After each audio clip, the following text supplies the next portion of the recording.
com máximo foco e atenção, até porque um assunto definitivamente não pode morrer, como normalmente o brasileiro cansado, anestesiado, acaba perdendo o senso de urgência, a coisa indo ali realmente morrendo, né, pelo ralo. Mas as fraudes do INSS, repito aqui, o maior esquema de pilhagem previdenciária, de corrupção ali nas entranhas do sistema dos nossos aposentados, da história do Brasil. Dessa vez, mais uma prisão foi decretada, pessoal, até no meio da sessão da CPMI do INSS. E o presidente da comissão, que tem ganho grande protagonismo aí regendo esse espetáculo, é o senador Carlos Viana, do Podemos Mineiro, que deu voz de prisão a Abraão Lincoln Ferreira da Cruz. Ele que é presidente da Confederação Brasileira dos Trabalhadores da Pesca e Aquicultura. Mano Ferreira, eu vou contigo aqui até para contar para a nossa audiência aqui exatamente o que aconteceu, qual foi o contexto. Ele estava ali em condição de testemunha, confere, mas foi acusado de não falar a verdade e aí deu no que deu? Exatamente, Marinho. O Abraão Lincoln tinha decidido ficar boa parte do seu depoimento em silêncio. Só que quando ele abriu a boca, acabou como peixe. O peixe morre pela boca. Exatamente. Gostei. Peixe morre pela boca. O que aconteceu? Primeiro, ele disse que havia pedido para sair do cargo no sindicato. Mentira. Ele foi afastado por decisão judicial.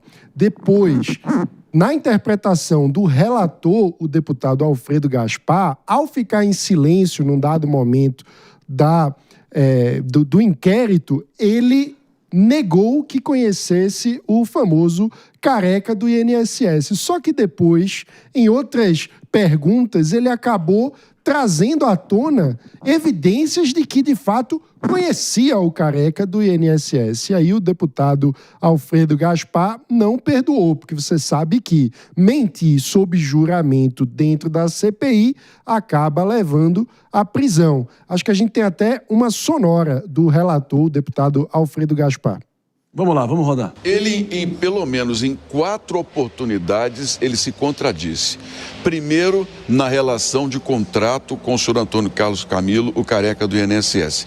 Outros pontos, perguntado por que ele se afastou da presidência da antiga CNDA, o que ele fez, da CNPA, me perdoe, o que ele respondeu, que ele pediu a saída. Não é verdade. Ele foi afastado judicialmente por uma série de suspeitas de venda de licenças ilegais para a pesca. Foi preso, esteve na cadeia por pelo menos 90 dias, responde a processo por corrupção, lavagem de dinheiro e por vendas falsas dessas licenças. Portanto, ele tentou esconder de todas as maneiras, que continuou o mesmo esquema, dessa vez ampliando, não só tirando dos pescadores, mas tirando também dos aposentados que eram vítimas dessas listas vendidas indevidamente. Meus amigos, só para fazer uma breve errata aqui, mas claro, a gente estava diante do Carlos Viana, relator da CPMI, o presidente do INSS, presidente, melhor dizendo. O relator Alfredo Gaspar, Marinho, foi aquele que pediu a prisão. Mas a sonora que a gente acabou de ouvir foi do senador Carlos Viana, o presidente da CPI. Correção aqui perfeita do nosso Mano Ferreira, mas de qualquer forma não exclui ou não atenua nem em 1 centímetro o fato em si. E, enfim, não vou resistir, já que o próprio presidente, certo, da Confederação dos Pescadores, aí fazendo jus à fama da categoria de pescador que não trabalha exatamente com a verdade, de qualquer forma acabou pagando o preço. Jess Peixoto, o que isso representa olhando adiante? Você que tem sido, eu confesso, todo mundo que acompanhou aqui, falou em CPMI, Congresso Nacional, na atual configuração, eu já fico com meu pé atrás, dado o histórico recente. Mas, ao que tudo indica, essa dupla Carlos Viana na presidência e relatoria com Alfredo Gaspar tem sido bem contundente até diante do tamanho do rombo, né, e da traição junto aos nossos aposentados, ter feito um trabalho assim, contundente em trazer a verdade à tona, né?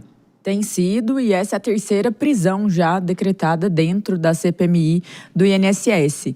E ela é bem sintomática, André, porque aqui houve uma exposição bem fortuita de todos os fatos em relação a possíveis omissões ou desvios dentro da organização que esse senhor presidia. E um detalhe que me chama a atenção é que a organização, a confederação que ele fazia parte, essa associação / sindicato, ela passou, olha que surpreendente, de 4 cadastros em maio de 2023, ela tinha 4 cadastros, segundo o relator, para 757 mil em 2025. Um case de sucesso dos pescadores que, assim, é bem surpreendente. Então, como que será que isso aconteceu? Além disso, ele destacou a tentativa de mais de 40 mil pessoas falecidas que estão pescando em outro plano, que houve a tentativa de incluí-las. E que os descontos, majoritariamente, mais de 90%, não seriam possíveis, que não seriam confirmados, que não teriam validação. Então, a gente está pegando aqui um relatório do Alfredo Gaspar, que de 4 foi para mais de 750 mil em apenas 2 anos. Quem vende, quem sabe aí, quem trabalha com o que for, é muito difícil fazer esse número. E talvez seja mais difícil ainda num setor nichado, em relação até um considerável número de pessoas falecidas sendo acrescentadas. 40 mil essa tentativa. Então, aqui eu vejo que o esquema foi desmascarado em um aspecto que ele tem que ser.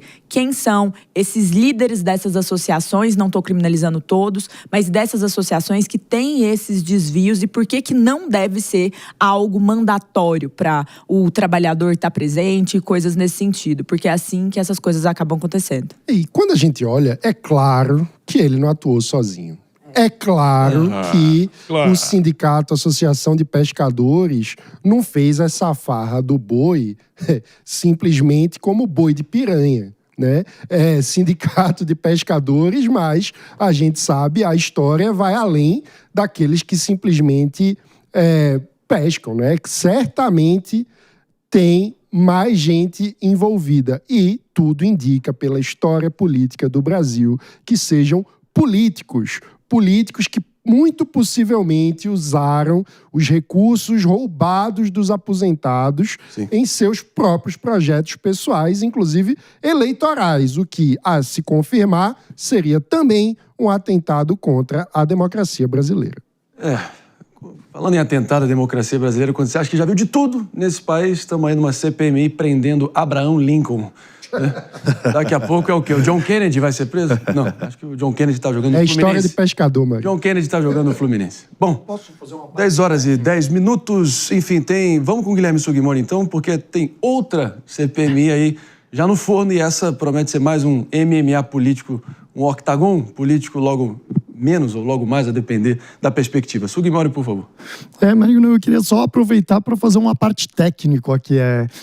Porque eu estou alinhado, isso precisa ser investigado, isso precisa ser verificado, mas só é curioso, por que a CPMI ela prende em flagrante por falso testemunho? Porque eles não têm poder de determinar outro tipo de prisão, só em flagrante. Qualquer um do povo, inclusive ali o presidente, pode olhar e falar, estão cometendo um crime, e o crime que é cometido ali seria o falso testemunho. Mas eu queria só apontar essa questão, não sobre o mérito da CPMI ou sobre as ações dele, mas sobre essa prisão.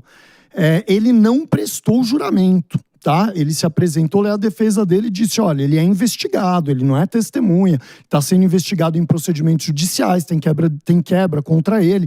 Então ele tem até um HC aqui dizendo que é testemunha, mas pode usar o direito ao silêncio se ele achar que ele vai se autoincriminar, porque aqui no Brasil a pessoa não é obrigada a confessar. Se ela entende que tem um risco ou que ela é investigada, ela pode ficar em silêncio. Então essa prisão de dizer, mas você ficou em silêncio, mentiu, isso é equivalente ao falso testemunho, ou sobre esses outros detalhes, falar, você se contradisse aqui, ela é bem questionável, tá? Seja porque ele não prestou juramento, seja porque ele estava lá dizendo desde o início, eu me entendo como investigado e eu não tenho obrigação, então, de falar quando me chamarem. Então, assim, ele se compromete a falar a verdade, né? Isso tem que ser dito. Ele, desse habeas corpus, ele foi concedido pelo ministro Alexandre de Moraes com base no pedido da defesa do Abraham Lincoln. Então, mas assim, é lamentável uma entidade que representa os pescadores, que inclusive a pesca está fechada agora, muitos deles recebendo o seguro-defeso, depois que se aposentam também, tem uma renda mínima ali, essa conversão sendo feita de maneira irregular por meio dessa entidade.